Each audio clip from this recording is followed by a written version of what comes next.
नमस्कार, मेरा नाम मंजरी है और आप देख रहे हैं हमारा शो जिसका नाम है मीठी मुलाकात विद मंजरी।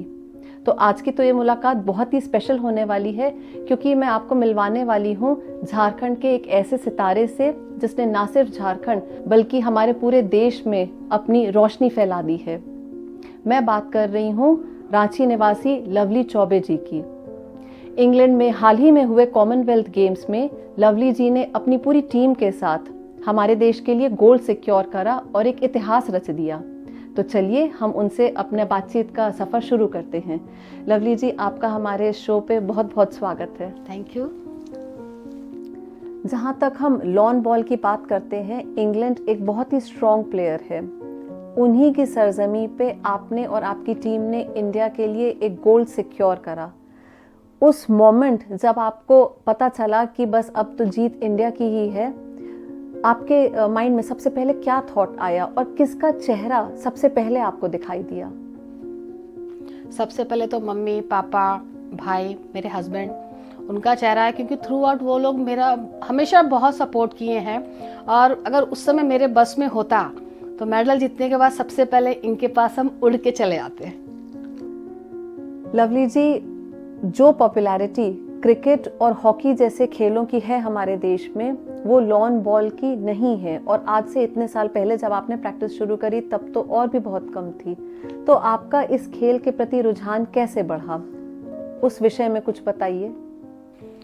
हम पहले एथलेटिक्स करते थे, उसके बाद छोड़ दिए एथलेटिक्स करना। फिर ये नया गेम आया था झारखंड में, ये जो दिल्ली में कॉमनवेल्थ हुआ था 2010 में, तब ये गेम आया था इंडिया में। तो फिर ये नया गेम झारखंड में भी आया था। तो डॉक्टर मधुकांत पाठक जो अभी कोच हैं लॉन बॉल के हमारे झारखंड के, तो फिर उन्होंने कहा कि लवली एक नया गेम आया है, आके ट्राई करो तुम। तो हम 2008 में गए थे और फिर ट्राई किए इस गेम को हम, तो हमको अच्छा लगा। तो फिर इंटरेस्ट बढ़ता चला गया। फिर एशियन वगैरह ये सब खेले, मेडल दिए, तो इंटरेस्ट बढ़ता चला गया। फिर कंटिन्यू कर दिए इसको। जब लवली जी हम कुछ जीत जाते हैं तो उस जीत को हमारे साथ सब मिलकर के सेलिब्रेट करते हैं, पर जो वो स्ट्रगल होता है, वो जो मुश्किल का दौर होता है, वो हमको तो अकेले ही उसको जीना पड़ता है उस जिंदगी को। तो अपनी उस जर्नी के बारे में बताइए जिसमें कि आपने उतार चढ़ाव भी देखे होंगे, और क्या कभी ऐसा कोई पल, ऐसा कोई लम्हा रहा जब आपको लगा कि अब शायद आप गिव अप कर दें? सबसे पहले तो इसमें ड्यूटी भी करना है, घर भी संभालना है। लेकिन मेरे साथ ऐसा है कि मेरे घर वाले बहुत सपोर्ट करते हैं मेरा, क्या मायके हुआ क्या ससुराल हुआ, मतलब बहुत ज़्यादा सपोर्ट करते हैं। मैदान में तो हम खेलते हैं लेकिन लगता है बाहर वो लोग खेल रहे हैं मैच।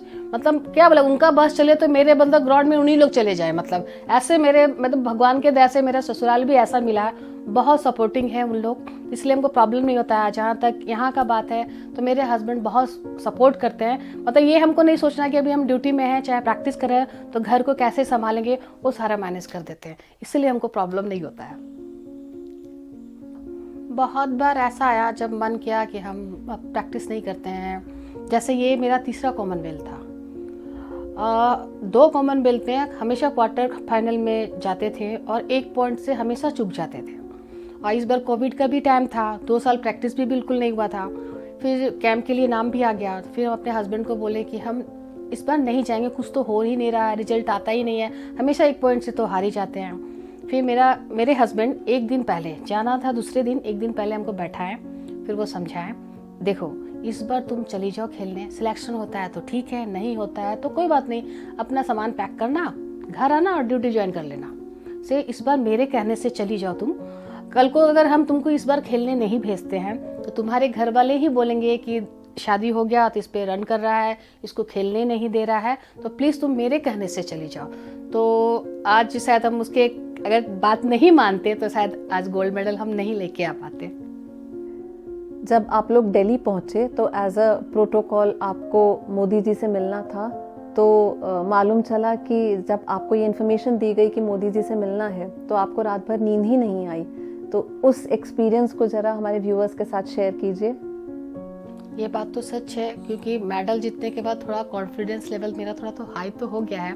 लेकिन जब बोला गया कि मोदी जी से आपको बात करना है तो हम रात भर सोए नहीं कि पता नहीं क्या बात करना है, नहीं बात करना है। लेकिन जब उनके पास गए, उनसे बात किए तो मतलब इतने कूल रह गए वो कि मतलब जो डर था मन में वो निकल गया, और जो मेरे अंदर मन में था वो उनको बोल दिए कि सर, वो मेरे से पूछे तो हम बोले सर जब हम मतलब खेलने जाने वाले थे तो मेरा भाई एक दिन मेरे से पूछा अगर लवली तुम मेडल जीतती हो तो सबसे पहले क्या करना चाहोगी। तो हम उसको बोले थे कि सबसे पहले तो हम मोदी जी के साथ लंच करेंगे, दूसरा हम कपिल शर्मा शो में जाएंगे। तो जो मेरे मन में था उनको हम बोल दिए। रिसेंटली आपको कपिल शर्मा शो में भी इनवाइट किया गया। ऑन स्क्रीन तो कपिल खुद भी हंसते रहते हैं और सभी को हंसाते रहते हैं। बैक स्टेज आप लोगों की कैसी एक बॉन्डिंग रही, कैसी केमिस्ट्री रही, और ओवरऑल आपका कैसा एक्सपीरियंस था कपिल शर्मा शो पे जाने का? तो कोई रोचक किस्सा हो कुछ जो आप शेयर करना चाहेंगे हमारे व्यूअर्स के साथ? कपिल सर का जैसे वो स्टेज पे दिखते हैं, सब बैक स्टेज भी उनका सेम बिहेवियर है, कोई चेंज नहीं है, और बहुत कूल है और बहुत ही अच्छे हैं। हम लोगों को उनसे मिलके बहुत अच्छा लगा। अब बैक स्टेज में वो हम लोग से बात भी कर रहे थे, और फिर वो तो सबसे पहले मेरे से पूछे, हम तो आपका वीडियो देखे, आप तो मोदी जी के पास बोल रही हैं।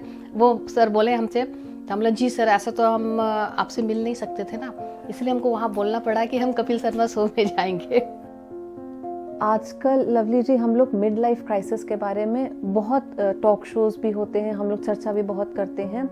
बताना चाहूँगी कि मिड लाइफ क्राइसिस एक ऐसी सिचुएशन को डील करता है जिसमें कि 40 से 55 और 60 साल की उम्र के लोग एक बहुत ही कंफ्यूज्ड स्टेट में होते हैं कि करेंटली हम जो जॉब में हैं क्या वो ठीक है, अपनी पास्ट लाइफ को बहुत कंपेयर करना और फ्यूचर को लेकर के थोड़ा डरा हुआ, थोड़ा चिंतित रहना। तो ये एक क्राइसिस से लोग इस एज ग्रुप में गुजरते हैं। तो लवली जी आपने तो इस एज ग्रुप में एक जैसे कमाल कर दिया हो, इंडिया के लिए आपने गोल्ड जीत लिया। तो आपका क्या मैसेज रहेगा स्पेशली हमारे विमेन ऑडियंस के लिए, क्योंकि क्वालिफाइड भी होती हैं, even then they have to take care of their house also, कई बार अपनी जॉब भी छोड़ करके। तो आपका उनके लिए क्या मैसेज रहेगा? हम तो बोलेंगे कि औरत का सही मायने में जिंदगी 40 के बाद ही स्टार्ट होता है। सारा जिम्मेवारी तो पहले ही मतलब बहुत सारा जिम्मेवारी रहता है 40 से पहले, तो 40 के बाद तो वो फ्री हो जाती हैं, अपने बारे सोचे, निकले, जैसे आज हम निकले हैं। आप लोग भी निकलिए, कूल रहेगा। कितना सारा बीमारी आ रहा है, आप अपने आप को भी फिट रख सकते हो।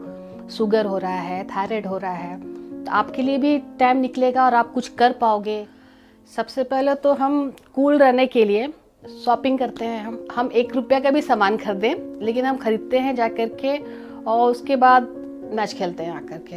हम अगर किसी कंट्री के साथ अगर अगला मैच चल रहा है किसी का, तो सब बोलता भी है कि तुम बैठ के देखो कि क्या करना है नहीं करना है। हम कभी बैठ के नहीं देखते हैं मैच, हम डायरेक्ट उनको बोलते हैं जो होगा ग्राउंड में देख लेंगे, अभी हम बैठ के टेंशन नहीं लेंगे, और हम शॉपिंग करने चले जाते हैं। आज आपको एज अ स्पोर्ट्स पर्सन तो हर कोई जान गया है, पर एज अ वुमन भी तो आपके कई सारी लाइक्स और डिसलाइक्स होंगी। तो हमारे व्यूअर्स के लिए फटाफट से एक रैपिड फायर राउंड करते हैं। सोचना नहीं है, बस आपको फटाफट से जो भी आंसर आपको आए बस उसको जल्दी से आप दे दीजिएगा। खाली समय में आप क्या करना पसंद करती हैं? यूट्यूब रील्स देखना या फिर वेब सीरीज? Web series. कहाँ घूमने जाना पसंद करेंगी, वेनिस या केरला? वेनिस। खाने में क्या पसंद है, पिज्जा या रांची का मशहूर लिट्टी चोखा? रांची का अपना लिट्टी चोखा। किससे मिलना पसंद करेंगी, शाहरुख खान या अमिताभ बच्चन? अमिताभ बच्चन। करीना कपूर या तापसी पन्नू? तापसी पन्नू। MS धोनी या विराट कोहली? धोनी। क्या बात है, आपने बहुत ही अच्छे से सारे हमारे क्वेश्चंस का बहुत ही फटाफट से आंसर दिया, और मुझे लगता है हमारे व्यूअर्स ने भी बहुत एंजॉय करा होगा। लवली जी आप हमारे शो पे आई और आपने हमारे शो की गरिमा को मानो 4 चांद लगा दिए हों। आपका हमारे शो पे आने के लिए बहुत बहुत शुक्रिया। Thank you. तो हम लोगों ने देखा कि कैसे लवली जी ने इतनी सारी मुश्किलों को पार करते हुए ना सिर्फ अपने लिए बल्कि हमारे पूरे देश के लिए उन्होंने एक मुकाम हासिल करा है। तो मुझे लगता है कि हम जब कोई एक अपने लिए रास्ता चुनते हैं तो उसमें बहुत सी दिक्कतें आती हैं, पर हमको उन दिक्कतों से रुक नहीं जाना है, ठहर नहीं जाना है, और बस अपने रास्ते पे ऐसे ही आगे बढ़ते रहना है। तो इस सफ़र को आज यहीं पे अंत करते हैं। मेरा आपसे वादा है कि मैं अपनी नेक्स्ट सीरीज़ में ऐसी ही एक डायनामिक पर्सनालिटी से आपकी मुलाकात फिर से करवाऊंगी। Thanks for watching this show. If you like our content, then do like, share and subscribe. It gives us the motivation to make more such content. Thanks for watching this show. Have a great day.